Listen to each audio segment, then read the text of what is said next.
Cuando nos llegó la notificación de la actividad nos pareció muy interesante porque se trabajaba entre diferentes generaciones, porque estaba relacionada con el arte, con el medio ambiente y desde el Cole Fontes Baíña siempre intentamos participar y colaborar con ese tipo de actividades.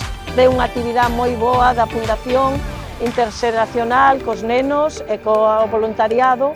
Estamos aquí na Fundación tanto de Vigo como de Pontevedra.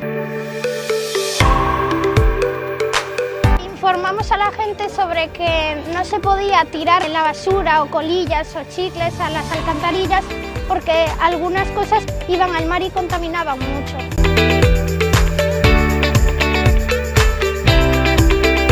Encantado compartir con los niños del colegio, que son súper agradables y se pasa bien con ellos y colaboran muchísimo.